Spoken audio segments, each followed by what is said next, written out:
నమస్తే, welcome to Swaraj news. ముందుగా headlines.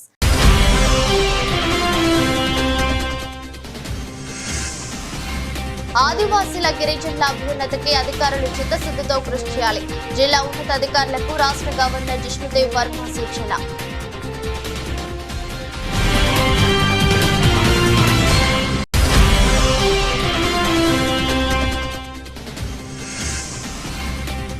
రాష్ట్ర సచివాలయ ప్రాంగణంలో తెలంగాణ తల్లి విగ్రహ ఏర్పాటుకు భూమి పూజ. పాల్గొన్న సీఎం రేవంత్ రెడ్డి, మంత్రులు.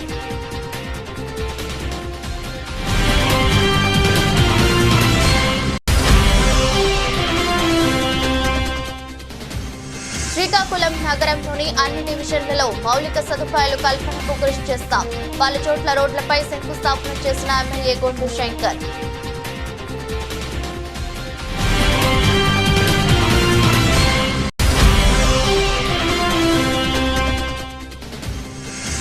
తిహార్ జైలు నుంచి విడుదలైన కవిత. ఇబ్బంది పెట్టిన వారికి వడ్డీతో సహా చెల్లిస్తానని హెచ్చరిక.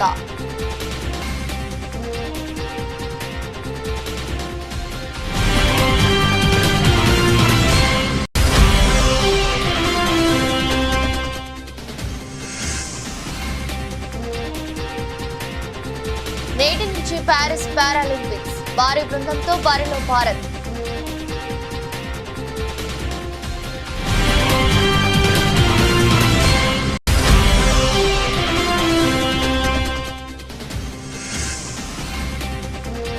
నష్టాల్లో ప్రారంభమైన స్టాక్ మార్కెట్లు. అంతర్జాతీయ మార్కెట్ల సంకేతాలే కారణం.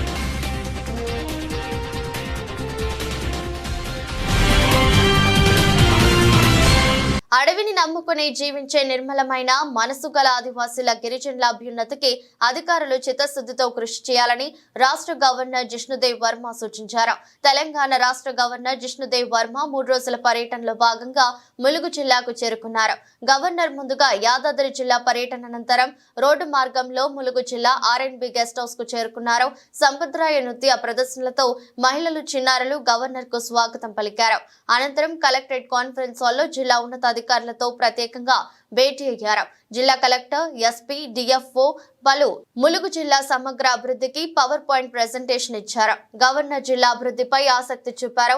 ఈ సందర్భంగా ఆయన మాట్లాడుతూ తాను గవర్నర్ గా బాధ్యతలు స్వీకరించిన తొలి పర్యటనగా షెడ్యూల్ ప్రాంతమైన ములుగు జిల్లాను ఎంచుకుని రావడం జరిగిందని పేర్కొన్నారు. తాను కూడా గతంలో పంచాయతీరాజ్, రూరల్ డెవలప్మెంట్ మంత్రిగా పనిచేసిన అనుభవం ఉందన్నారు. ప్రభుత్వ పథకాలు బాగున్నాయని ప్రశంసించారు. Very good, very good. So taking services to the doorstep of the last man, that is the most important thing. I always tell every officer when I was minister also that last mile delivery is the most toughest.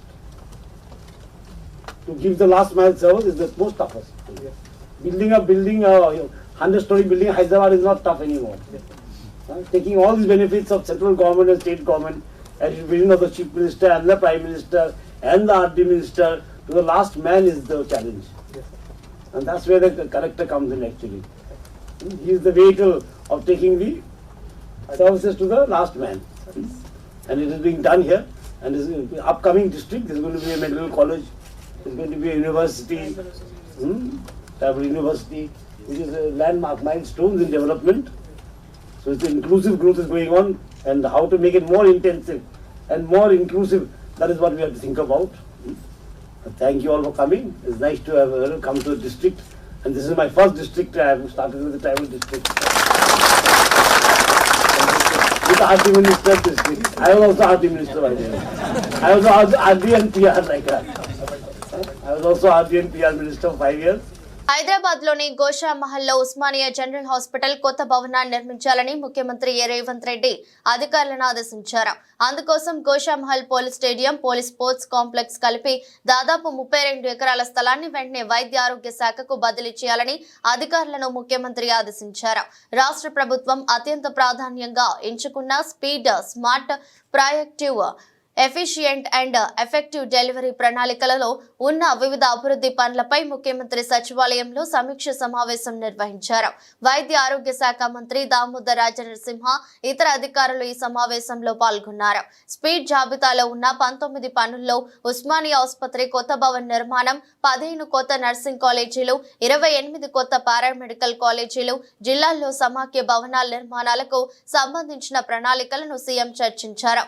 రాబోయే 50 ఏళ్ల అవసరాలకు అనుగుణంగా కొత్త ఆసుపత్రి నిర్మాణానికి అనుభవజ్ఞులైన ఆర్కిటెక్టులతో డిజైన్లు రూపొందించాలని ఆదేశించారు. వివిధ ప్రాంతాల నుంచి వచ్చే ప్రజలకు ట్రాఫిక్ ఇబ్బంది లేకుండా అక్కడికి చేరుకునే కనెక్టింగ్ రోడ్లను అభివృద్ధి చేయాలని, ఆసుపత్రి చుట్టూ నలు దిశల రోడ్డు ఉండేలా డిజైన్ చేయాలని సీఎం చెప్పారు. సెక్రటేరియట్ ప్రాంగణంలో తెలంగాణ తల్లి విగ్రహ ఏర్పాటుకు భూమి పూజ జరిగింది. ముఖ్యమంత్రి రేవంత్ రెడ్డి, ఉప ముఖ్యమంత్రి మల్లు భట్టి విక్రమార్క, మంత్రులు, ఎంపీలు, ఎమ్మెల్యేలు, ఎమ్మెల్సీలు ఈ కార్యక్రమంలో పాల్గొన్నారు. సచివాలయ భవన్ ప్రధాన ద్వారం సమీపంలో విగ్రహం ఏర్పాటు చేయాలని ప్రభుత్వం నిర్ణయించింది. ఈ క్రమంలోనే నేడు భూమి పూజ సైతం నిర్వహించింది. డిసెంబర్ 9న తెలంగాణ తల్లి విగ్రహాన్ని ప్రారంభిస్తామని ఇప్పటికే రేవంత్ ప్రకటించిన విషయం తెలిసిందే. ఇందులో భాగంగా విగ్రహం ఏర్పాటుకు ఇవాళ రేవంత్ భూమి పూజ చేశారు. ఈ సందర్భంగా రేవంత్ రెడ్డి మాట్లాడుతూ తెలంగాణ తల్లి విగ్రహం ఏర్పాటు ఇవాళ శుభదినమని పేర్కొన్నారు. 10 ఏళ్ల నుంచి తెలంగాణ తల్లి తీవ్ర నిర్లక్ష్యానికి గురైందన్నారు. 2004 కరీంనగర్ లో తమ పార్టీ అగ్రనేత సోనియా గాంధీ మాట ఇచ్చారని, తెలంగాణ రాష్ట్ర ఏర్పాటు జరిగిన తరువాత అనేక రకాలుగా వెనుకబడ్డారన్నారు. తెలంగాణ తల్లిని వెనక్కి నెట్టి వారే సర్వం అన్నట్లు గత పాలకులు వ్యవహరించారన్నారు. ముళ్ల కంచె ఏర్పాటు చేసుకుని రాజభోగం అనుభవించాలన్నారు. అది ఒకప్పుడు గడీల భవనమని, ఇప్పుడు మహాత్మా జ్యోతిరావు పులే ప్రజా భవనమని పేర్కొన్నారు. డిసెంబర్ 9 నాడు పెద్ద ఎత్తున వేలాది మందిని నక్లెస్ రోడ్డు మొత్తం ఆనాడు తెలంగాణ సాధనలో ఏ విధంగా అయితే మిలియన్ మార్చ్ చేసి తెలంగాణ ఆకాంక్షను వెలిబుచ్చిండ్రో ఆ స్థాయిలో తెలంగాణ ప్రజలందరూ కూడా తెలంగాణ తల్లి యొక్క విగ్రహ ప్రారంభోత్సవ కార్యక్రమానికి డిసెంబర్ 9 నాడు తరలి వచ్చి పెద్ద ఎత్తున కార్యక్రమాన్ని మనం చేసుకోవాలని ప్రభుత్వం నిర్ణయించింది. ఈరోజు సచివాలయంలో తెలంగాణ తల్లి యొక్క విగ్రహ ఏర్పాటు ప్రక్రియలో ప్రత్యక్షంగా పాల్గొనడము నాకు నిజంగా అదృష్టంగా భావిస్తున్నాను. నేను ఈ అవకాశం చాలా అరుదు. ఎప్పుడో ఒకసారి ఎవరికో ఒకరికి ఇట్లాంటి అవకాశం వస్తుంది. ఈ అవకాశం నాకు రావడం, నా మంత్రివర్గ సహచరులు పెద్దలందరూ ఈ కార్యక్రమంలో నన్ను ముఖ్య అతిథిగా పిలవడం, ఈ కార్యక్రమాన్ని వేద పండితుల సమక్షంలో ఈ కార్యక్రమాన్ని చేసుకోవడం చాలా సంతోషం. మీడియా మిత్రులందరికీ కూడా ఈ కార్యక్రమానికి వచ్చినందుకు మనస్ఫూర్తిగా మీకు అందరికీ అభినందనలు తెలియజేస్తూ పెద్ద ఎత్తున డిసెంబర్ 9 నాడు విగ్రహ ప్రతిష్ట, విగ్రహ ప్రారంభోత్సవ కార్యక్రమాన్ని ఏర్పాటు చేసుకుందామని తెలియజేస్తూ మీ అందరి దగ్గర సెలవు తీసుకుంటున్న మిత్రులారా ధన్యవాదాలు. బీఆర్ఎస్ ఎమ్మెల్సీ కవిత తిహార్ జైలు నుంచి విడుదలయ్యారు. ఢిల్లీ మద్యం పాలసీ కేసులో దాదాపు 6 నెలల క్రితం అరెస్ట్ అయిన కవితకు సుప్రీంకోర్టు ఇవాళ బెయిల్ మంజూరు చేసింది. దీంతో ఆమె జైలు నుంచి విడుదలయ్యారు. రాత్రి 8 గంటల తర్వాత ఆమె జైలు నుంచి బయటకు వచ్చారు. బయటకు రాగానే తన కుటుంబ సభ్యులను చూసి ఆమె భావోద్వేగానికి లోనయ్యారు. భర్త అనిల్, సోదరుడు కేటీఆర్, హరీష్ రావు, శ్రీనివాస్ గౌడ్ తదితరులు జైలు నుంచి బయటకు వచ్చిన కవితకు ఘన స్వాగతం పలికారు. భర్త అనిల్ ను, సోదరుడు కేటీఆర్ ను, కొడుకులను హత్తుకొని కవిత కన్నీటి పర్యంతమయ్యారు. నేను కేసీఆర్ బిడ్డను, తెలంగాణ బిడ్డను, తప్పు చేసే ప్రసక్తే లేదు. అనవసరంగా జైలుకు పంపించి జగముండిని చేశారని బీఆర్ఎస్ ఎమ్మెల్సీ కవిత అన్నారు. తిహార్ జైలు నుంచి విడుదలైన అనంతరం ఆమె మీడియాతో మాట్లాడుతూ, ఓ తల్లిగా 5.5 నెలలు పిల్లలను వదిలి జైల్లో ఉండటం చాలా బాధగా ఉందని కన్నీటి పర్యంతమయ్యారు. తనను ఇబ్బంది పెట్టిన వారికి వడ్డీతో సహా చెల్లిస్తానని హెచ్చరించారు. ఆ సమయం త్వరలోనే రాబోతుందన్నారు. తాను కేసీఆర్ బిడ్డనని, మొండిదాన్ని అని, మంచిదాన్ని అని వ్యాఖ్యానించారు. తాను 18 ఏళ్లుగా రాజకీయాల్లో ఉండి ఎన్నో ఎత్తుపల్లాలను చూశానన్నారు. కానీ ఈసారి కుటుంబానికి దూరంగా ఉన్నానని ఆవేదన వ్యక్తం చేశారు. తనకు, తన కుటుంబానికి అండగా ఉన్న వారికి ఆమె ధన్యవాదాలు తెలిపారు. తాము ప్రజాక్షేత్రంలో మరింత గట్టిగా పనిచేస్తామన్నారు. తాము ఫైటర్లమని, చట్టబద్ధంగా రాజకీయంగా పోరాటం చేస్తామన్నారు.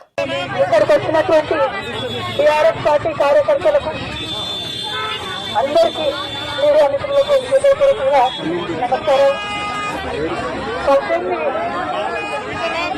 18 సంవత్సరాలు నేను రాజకీయాల్లో ఉన్నాను.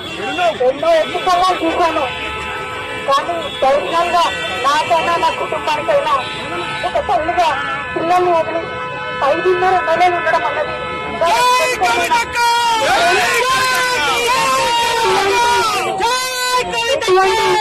నన్ను నా కుటుంబాన్ని సాధించడానికి తప్పకుండా వడ్డీ సమేతంగా చెల్లిస్తాం.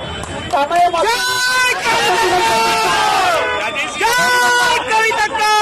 తక్కువ సమయంలో మాకు మా కుటుంబానికి తోడున్నటువంటి వారందరికీ హృదయపూర్వకంగా పాదవేదనలు తెలియజేస్తా ఉన్నాం.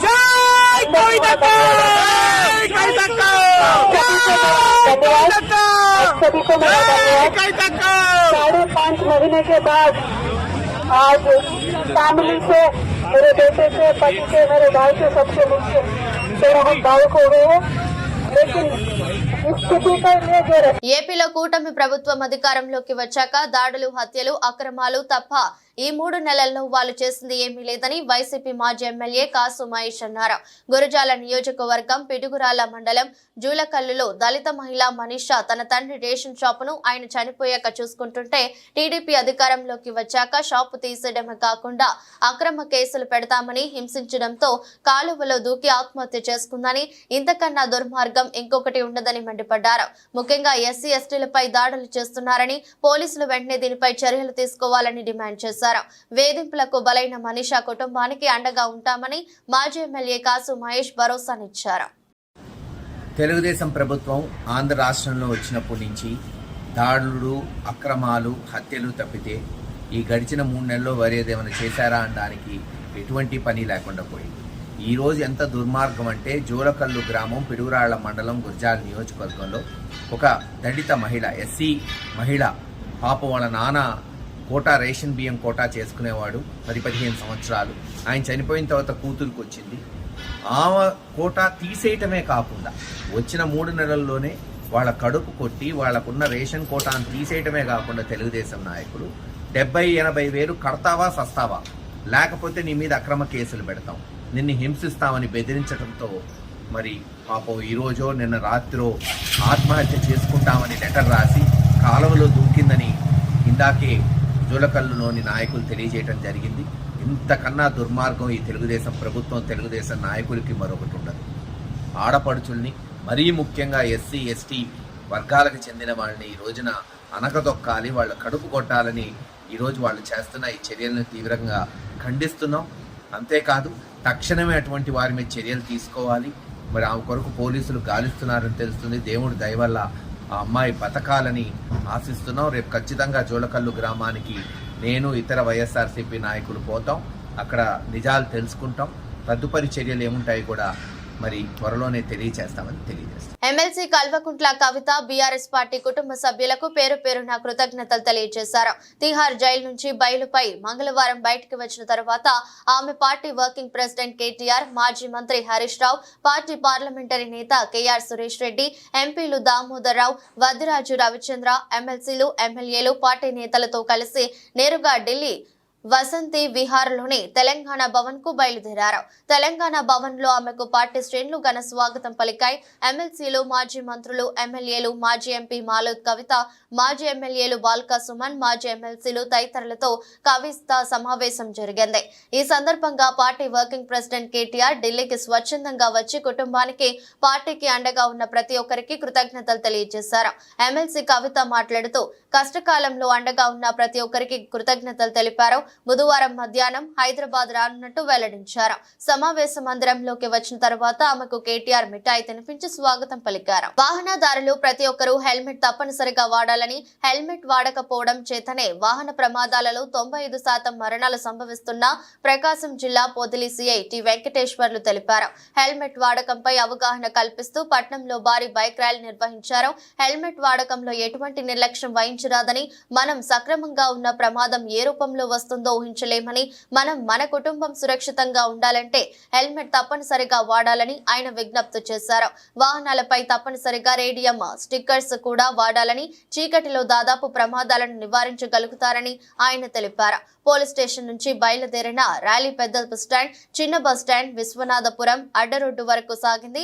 ర్యాలీ భాగంగా ప్రజలకు హెల్మెట్ వినియోగం అవగాహన కల్పించారు. ఈ కార్యక్రమంలో ఎస్ఐ వేమన, పోలీస్ సిబ్బంది, పట్నంలోని యువకులు తదితరులు పాల్గొన్నారు.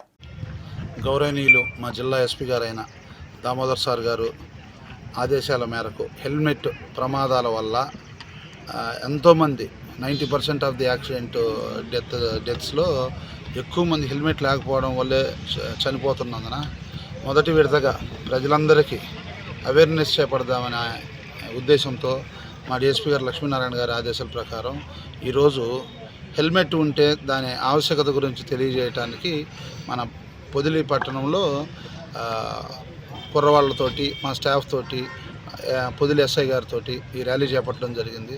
చాలామంది టౌన్లో మాకేం అవ్వదులే, మేము తక్కువ స్పీడ్తోనే పోతున్నాం కదా అనే నిర్లక్ష్యం వైఖరితో ఉంటారు. ప్రమాదం ఎప్పుడు చెప్పిరాదు. ఈ రోజున రోడ్డు ప్రమాదాల్లో చనిపోతున్న వాళ్ళలో 95% మంది కేవలం హెల్మెట్ లేకుండా ఉండటం వల్లనే తలకు జరిగిన దెబ్బల వల్ల మాత్రమే చనిపోతున్నారు. కాబట్టి ప్రజలందరూ కూడా మీ కుటుంబాలకి మీ ఆవశ్యకత ఎంత ఉంటుందో, అసలు మీ ఇంపార్టెన్స్ ఎంత ఉంటుందో, మీ లైఫ్కు ఉన్న ఇంపార్టెన్స్ ఎంత అయిందో తెలుసుకొని మీరు ప్రతి ఒక్కళ్ళు విధిగా హెల్మెట్ పెట్టుకోవాలని తెలియజేస్తున్నాము. ఈ వారం మొత్తం కూడా ఈ అవగాహన కార్యక్రమాలు చేపట్టిన తర్వాత కూడా ఫైన్లు కూడా విధించడం జరుగుతుంది. కాబట్టి ప్రజలందరూ కూడా హెల్మెట్ యొక్క అవసరం, దాని విలువ తెలుసుకోవాలని, ప్రతి పండుగ ప్రశాంత వాతావరణంలో శాంతియుతంగా జరుపుకోవాలని సదుద్దేశంతో అన్ని మతాల పెద్దలతో పీస్ కమిటీ సమావేశం ఏర్పాటు చేశామని రామగుండం సిపిఎం శ్రీనివాస్ అన్నారు. ఈ విషయమై ఆయన మాట్లాడుతూ వినాయక విగ్రహాలు ఏర్పాటు చేసుకునే వారు అన్ని వివరాలతో సంబంధిత పోలీస్ స్టేషన్లో సంప్రదించి తప్పనిసరిగా అనుమతి తీసుకోవాలన్నారు. నమోదు చేసుకున్న వాటి వివరాల ఆధారంగా ఆన్లైన్ చేయడం, విగ్రహాలకు జియో ట్యాగింగ్ చేయడం చేస్తామని, నిమజ్జన సమయంలో ఎలాంటి అవాంతరాలు జరగకుండా శోభయాత్ర సాఫీగా సాగేలా రూట్ మ్యాప్ ఏర్పాట్లు పర్యవేక్షిస్తామన్నారు. గణేష్ నిమజ్జనంతో పాటు మిలన్ ఉన్ నబీ పండుగలు రావడంతో ఎలాంటి అవాంఛనీయ సంఘటన చోటు చేసుకోకుండా పోలీసులు సూచించిన నిబంధనలు ఖచ్చితంగా పాటించాలని, శోభయాత్ర సమయంలో పోలీస్ శాఖ రోడ్ మ్యాప్ ను అనుసరించాలని, పోలీసు వారికి శాంతి కమిటీ సభ్యులు సహకరించాలని కోరారు. అన్ని వరకు రిస్ట్రిక్ట్ చేసుకొని మనం బయట చేస్తున్నాం. ఇంకా ఏంటంటే గలి వాళ్ళు మధ్యలో కొన్ని ఇష్యూస్ జరిగే ఛాన్సెస్ ఉన్నాయి. కాబట్టి లాస్ట్ ఇయర్ మన దగ్గర 4253 విగ్రహాలు ఉన్నాయి. 4253 విగ్రహాలకి అక్కడ రిస్ట్రిక్ట్ చేసుకొని పెట్టుకుంటే బాగుంటుంది. అట్లానే మేము ఎన్ఫోర్స్ చేయట్లేదు, మీరే ఆలోచించండి. తర్వాత మనకు 9th నుంచి 11th డే వరకు ఈ యొక్క విమర్శలు జరుగుతూ ఉంటాయి. ఫైనల్ డే అనేది 16th వస్తుందా 17th వస్తుందా, మనం 17th అనుకుంటున్నాము. ఇలా 16th వస్తుందా చూద్దాము, చూసి ఏదైతే బందోబస్తు సరిగ్గా చేసుకున్నాము. తర్వాత ఈ బందోబస్తు చేసినప్పుడు తర్వాత ఈ బంధువులు కూడా పిల్లల్ని చూసుకోవడము, తర్వాత మహిళలు వస్తుంటే వాళ్ళకి పూజా ప్రసాదాలు చేయడము చేసినప్పుడు కానీ, తర్వాత ఆక్కాయలు కానీ ఇట్లాంటివి లేకుండా మా షీటింగ్స్ అన్ని అలర్ట్గా ఉంటాయి. మనకు ప్రతి పాయింట్ చెక్ పాయింట్ దగ్గర ప్రతి పాయింట్ బుక్ ఉంటుంది. తర్వాత సీనియర్ ఆఫీసర్ ఈవెన్ ఇంక్లూడింగ్ మీ మేము విజిట్ చేస్తూ ఉంటాం. దాన్ని మీరు దానికి సహకరించాలి. దాని తర్వాత ఈ ఎలక్ట్రిసిటీ వైరింగ్ తీసుకోవడం కానీ, తర్వాత అన్ని చిన్న విషయాలు ఇంతకుముందు చెప్పాను కదా, చిన్న విషయాలు కూడా మీరు అన్ని చెక్ చేసి పెట్టుకొని వైరింగ్ బాగుందా, లైట్ బాగున్నాయా, దాని తర్వాత బ్యారికేడ్ ఉందా, లేదా జంతువులకి లోపకుండా అన్ని ఒక అర్థంగా చూసుకొని ఎవరైతే ఆర్గనైజర్ ఉంటారో అతని యొక్క బాధ్యత ఇది, అతను చూసుకోవాల్సిన బాధ్యత ఇది. అలాగే మీరు ప్రొసెషన్ ప్రొసెషన్స్ ఉంటే అక్కడ చెప్పినప్పుడు పిల్లలు కూడా అన్నెసరిగా హాంకింగ్ చేసుకుంటూ బయట వాళ్ళకు కూడా పెద్ద మనుషులాగా మీరు చెప్పి మనం ప్రశాంతంగా ఒక గ్రేస్ఫుల్ గా చేసుకోవాలని చెప్పేసి మేము కోరుతున్నాము. సో అలాగే పీస్ కమిటీ మెంబర్స్ అందరూ కూడా ఒక పీస్ సోల్జర్స్ గా ఉండాలని కోరుకుంటున్నాము. సుందర శ్రీకాకుళం నిర్మాణంలో ప్రతి ఒక్కరం భాగస్వామ్యం అవుదామని శ్రీకాకుళం ఎమ్మెల్యే గొండు శంకర్ పిలుపునిచ్చారు. నగరంలోని బలగా ఎంపీడీఓ కార్యాలయం సమీపంలో మేజర్ కాలనీ తదితర ప్రాంతాల్లో సిమెంట్ రోడ్లకు బుధవారం శంకుస్థాపన చేశారు. స్థానికుల కోరిక మేరకు మేజర్ కాలనీలో జంగిల్ క్లియరెన్స్ చేయించారు. ఈ సందర్భంగా ఎమ్మెల్యే శంకర్ మాట్లాడుతూ గత ప్రభుత్వ పాలనలో అభివృద్ధిని పూర్తిగా విస్మరించారని తెలిపారు. అనేక డివిజన్లో కనీస మౌలిక సదుపాయాలు కూడా నోచుకోక ప్రజలు అవస్థలు పడుతున్నారు తెలిపారు. ప్రజలు తనను ఏ నమ్మకంతో గెలిపించారో వారికి అన్ని విధాల సౌకర్యాలు కల్పించి వారి నమ్మకాన్ని నిలబెట్టుకుంటానని చెప్పారు. ఇప్పటికే నగరంలోని అన్ని డివిజన్లలో కాలువల్లోని పూడికతీత పనులు పూర్తి చేశామని చెప్పారు. అందరికీ నమస్కారం. ఈరోజు మేజర్స్ కాలనీలో ఇన్ని ఇల్లులు ఉన్నప్పుడు కూడా ఇంతవరకు వీళ్ళకి మున్సిపల్ వాటర్ ఫెసిలిటీ లేదు. అందుకు ఇక్కడ మహిళలందరూ వచ్చి అభ్యర్థన జరిగింది. అలాగే ఎలక్షన్ ముందు కూడా అడగడం జరిగింది. 2-3 సార్లు గ్రీవెన్స్కి కూడా వెళ్ళడం జరిగింది కమిషనర్ గారు అంతా. అందుకు దీనికి ఆల్రెడీ 4.5 లక్షలతో ఈ ఒక లైన్కి అయితే పైప్ లైన్ శాంక్షన్ అయినప్పటికి కూడా ఆ పక్క స్ట్రీట్కి కూడా దీనికి కంటిన్యూషన్గా చేయడమని ఇప్పుడే తక్షణమే మనం ఉత్తర్వులు ఇవ్వడం జరిగింది. అలాగే దీనికి రోడ్స్, దీనికి ప్యారలల్గా ఉన్నదానికి ఆ రోడ్డు, ఈ రోడ్డు ప్లస్ డ్రైన్స్, ఈ 2 కూడా ఎస్టిమేషన్ వేసి ఇమ్మీడియట్గా యుద్ధ ప్రాతిపదికన దీనికి టెండర్ కాల్ఫర్ చేసి వర్క్స్ పనులు చేపడతామని కూడా ఈ సందర్భంగా కాలనీ వాసులందరికీ తెలియజేస్తూ వీలైనంత తొందరగా ఈ పనులు కంప్లీట్ చేస్తామని మీకు తెలియజేసుకుంటూ, సంగారెడ్డి జిల్లాలో డెంగ్యూ వైరల్ ఫీవర్ కేసులు పెరుగుతున్న నేపథ్యంలో కలెక్టర్ వల్లూరి క్రాంతి ఆకస్మిక తనిఖీలు నిర్వహించారు. ఆందోళ్ 7వ వార్డులో బస్తీ దవాఖానాను జిల్లా కలెక్టర్ వల్లూరి క్రాంతి ఆకస్మికంగా తనిఖీ చేశారు. జోగిపేట 100 పడకల ప్రభుత్వ ఆసుపత్రిని ఆకస్మికంగా తనిఖీ చేసి డెంగ్యూ కేసులపై ఆరా తీశారు. స్వయంగా వార్డుల్లో తిరుగుతూ వైద్యం అందుతున్న తీరుపై డెంగ్యూ పేషెంట్లను కలెక్టర్ అడిగి తెలుసుకున్నారు. పేషెంట్ల నుండి వస్తున్న ఫిర్యాదులలో డాక్టర్లపై అసహనం వ్యక్తం చేశారు. డెంగ్యూ కేసులు నమోదవుతున్న నేపథ్యంలో ర్యాపిడ్ టెస్టులు నిర్వహించి వైద్యులు అందించాలని కలెక్టర్ డాక్టర్లను ఆదేశించారు. మున్సిపాలిటీలో వార్డ్స్ పర్యవేక్షించడం జరిగింది.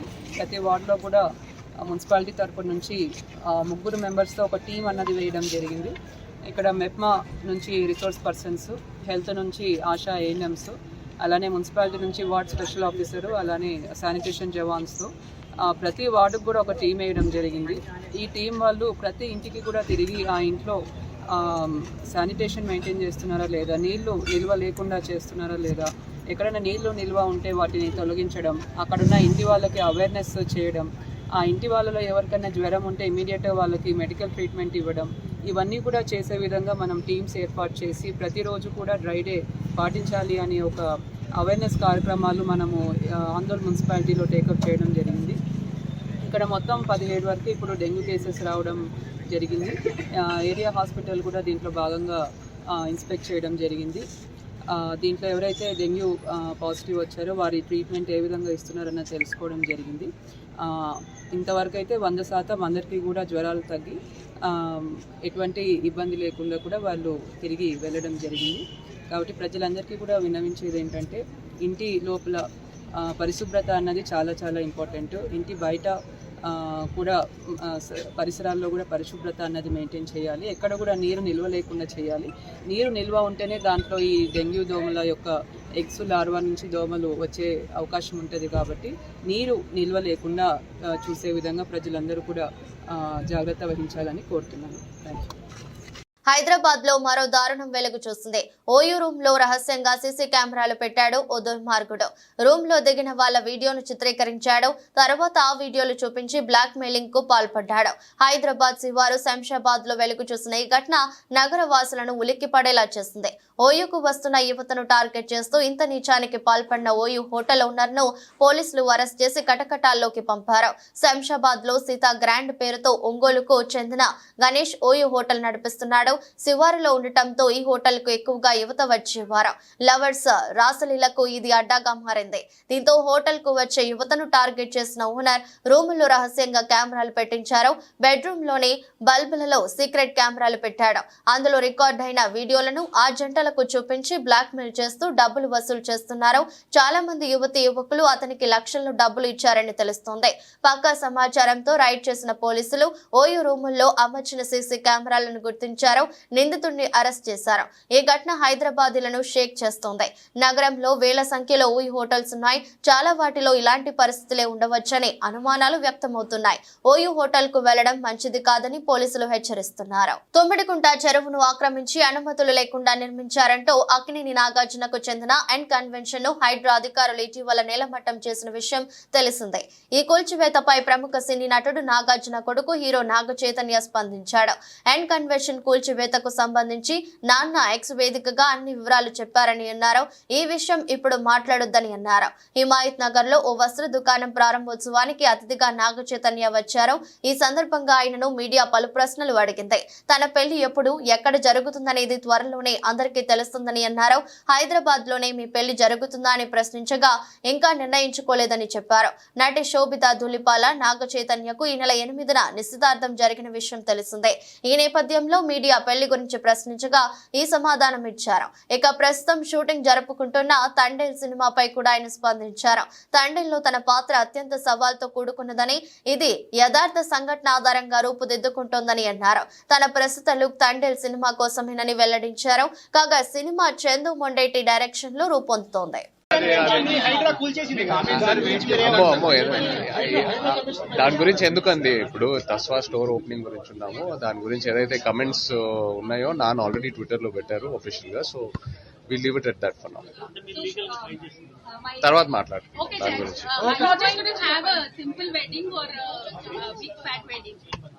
I don't know what is a big.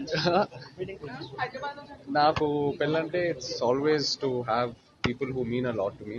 It doesn't have to be big, but the people who mean a lot to me, and also keeping all the cultures and traditions in mind. So that's how I like that. So it will be in Hyderabad. చెప్తా.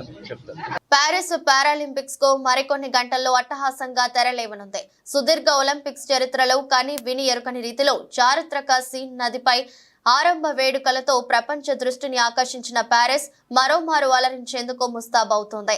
తమ చారిత్రక వారసత్వాన్ని, వైభవాన్ని ప్రపంచానికి పరిచయం చేసేందుకు France విభిన్న కళారీతులతో అనువిందు చేయనుంది. 12 రోజుల పాటు సాగనున్న మెగా టోర్నీలో మొత్తం 4400 మంది పారా అథ్లెట్లు 22 క్రీడాంశాల్లో 549 పథకాల కోసం పోటీ పడనున్నారు. ఇక భారత్ విషయానికొస్తే ఈసారి 84 మందితో 12 విభాగాల్లో పథకాల వేట కొనసాగించనుంది. టోక్యో పారాలింపిక్స్ లో 5 స్వర్ణాలు సహా 19 పథకాలు సాధించిన మన అథ్లెట్లు ఈసారి మరింత మెరుగైన ప్రదర్శన కనబర్చాలని చూస్తున్నారు. పారిస్ పారాలింపిక్స్ లో ఈసారి ఖచ్చితంగా పథకం సాధిస్తారన్న వారిలో తెలంగాణ యువ అథ్లెట్ జీవాంజీ దీప్తి, మరియప్పన్, తంగవేలు, యోగేష్ కదునియా, శీతల్ దేవి, కృష్ణా నాగర్, సుహాస్ యతిరాజ్, భవి నాబెన్ పటేల్ ముందున్నారు. గత 2 వారాలుగా స్వల్ప లాభాల్లో ట్రేడ్ అవుతున్న స్టాక్ మార్కెట్లు బుధవారం స్వల్ప నష్టాలతో ప్రారంభమయ్యాయి. భౌగోళిక రాజకీయ పరిస్థితుల కారణంగా అంతర్జాతీయ మార్కెట్ల నుంచి మిశ్రమ సంకేతాలు అందుతున్నాయి. దీంతో ఇన్వెస్టర్లు అలర్ట్ అవుతున్నారు. తద్వారా ఇవాళ స్టాక్ మార్కెట్ ప్రారంభమైనప్పటికీ సూచీలు ఒడుదుడుకులకు ఎదుర్కొంటున్నాయి. బుధవారం ఉదయం 9:40 ప్రాంతంలో ట్రేడింగ్ ను లాభాలతోనే మొదలుపెట్టిన సూచీలు కాసేపటికే నష్టాల్లోకి జారుకున్నాయి. ఉదయం 10:05 సమయంలో సెన్సెక్స్ 15.85 పాయింట్ల నష్టంతో 81,695, నిఫ్టీ 9.80 పాయింట్ల నష్టంతో 25,007 వద్ద ట్రేడ్ అవుతోంది. డాలర్తో రూపాయి విలువ 2 పైసలు క్షీణించి 83.95 వద్ద కొనసాగుతుంది. నిఫ్టీలో లాభాల్లో LTI, mind tree, Mahindra and Mahindra, Tata Motors, Titan company, IndusInd bank షేర్లు ఉండగా Bajaj Finserv, hero Motors, Tata steel, HCl technologies, ONGC నష్టాల్లో నడుస్తున్నాయి. అమెరికా డాలర్ ఇండెక్స్ 100.5 పాయింట్లకు చేరింది. వాలర్ క్రూడ్ ఆయిల్ ధర 80 అమెరికన్ డాలర్లకు చేరుకుంది. S&P 500 సూచీ 0.16%, నాస్డాక్ 0.16%, డో జోన్స్ 0.02% లాభపడ్డాయి. చైనా షాంఘై సూచీ 0.22%, జపాన్ నిక్కీ 0.08%, ఆస్ట్రేలియా ASX సూచీ 0.35% మేర తగ్గిపోయాయి. కాగా అమెరికా మార్కెట్లు మంగళవారం లాభాల్లో ముగిశాయి. S&P 0.16%, Nasdaq 0.17% లాభపడ్డాయి. వార్తలు ముగించే ముందు మరోసారి హెడ్లైన్స్.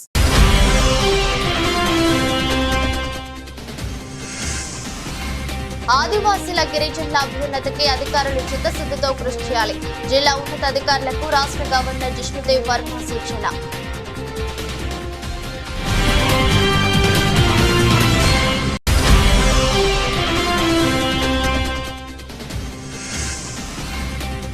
రాష్ట్ర సచివాలయ ప్రాంగణంలో తెలంగాణ తల్లి విగ్రహ ఏర్పాటుకు భూమి పూజ. పాల్గొన్న సీఎం రేవంత్ రెడ్డి, మంత్రులు.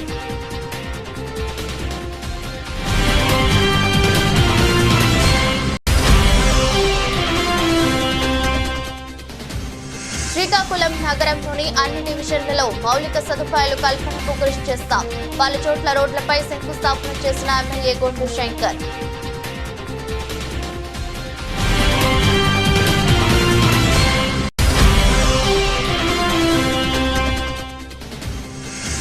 తిహార్ జైలు నుంచి విడుదలైన కవిత ఇబ్బంది పెట్టిన వారికి వడ్డీతో సహా చెల్లిస్తానని హెచ్చరిక.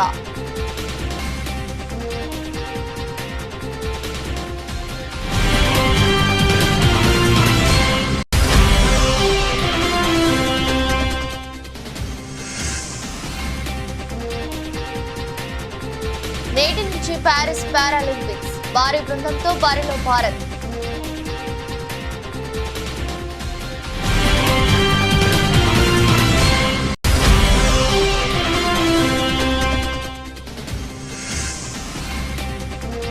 నష్టాల్లో ప్రారంభమైన స్టాక్ మార్కెట్లు అంతర్జాతీయ మార్కెట్ల సంకేతాలే కారణం.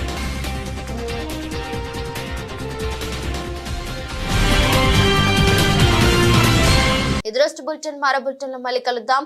అంతవరకు సెలవు. నమస్కారం.